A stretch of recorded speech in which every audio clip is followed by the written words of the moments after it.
నమస్తే.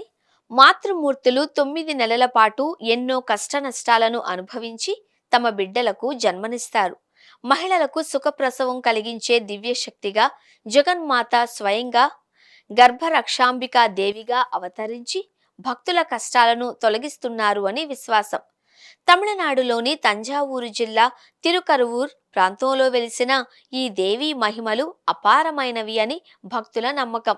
ఈ అమ్మవారిని ప్రార్థిస్తే సుఖప్రసవం జరుగుతుంది అని, తల్లి శిశువు ఆరోగ్యంగా ఉంటారు అని వేల ఏళ్లుగా భక్తుల విశ్వాసంగా ఉంది.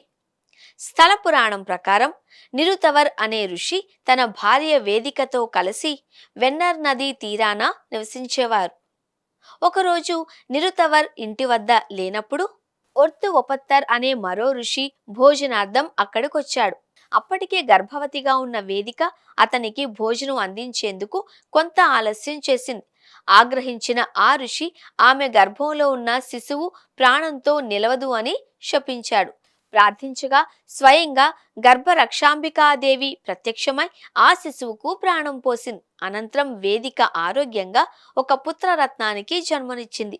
స్వయంగా అమ్మవారు గర్భస్థ శిశువును రక్షించిన ఈ స్థలం శ్రీ గర్భరక్షాంబిక ఆలయంగా ప్రసిద్ధి చెందింది. ఈ ఆలయంలో జగన్మాత గర్భరక్షాంబిక రూపంలో, పరమేశ్వరుడు మల్లై వననాథర్ స్వరూపంలో భక్తులకు దర్శనమిస్తారు.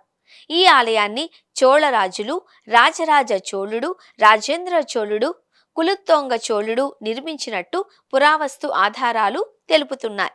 ఆలయ చరిత్రకు సంబంధించిన 31 పురాతన శాసనాలు దొరికాయి. ఈ ఆలయం గురించి శైవ గ్రంథాలైన తెవరంలో ప్రస్తావనలో ఉంది.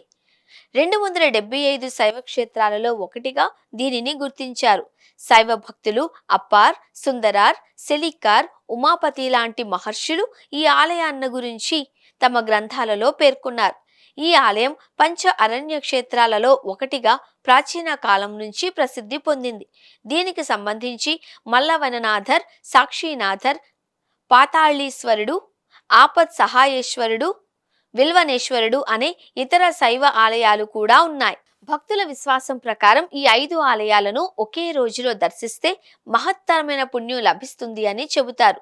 శైవ భక్తుడు తిరుజ్ఞాన సంబంధనార్ ఒకే రోజు ఈ ఆలయాలను సందర్శించినట్టు గ్రంథాలలో పేర్కొనబడింది. తమిళంలో ముల్లై అంటే ఒక ప్రత్యేక రకమైన మల్లె పువ్వులు. మల్లెలతో నిండిన వనంలో శివలింగం వెలిసినందున ఇక్కడి స్వామిని ముల్లై వననాథర్గా పిలుస్తారు. ఈ ఆలయం తమిళనాడులోని తంజావూరు జిల్లాలో ఉంది. కుంభకోణం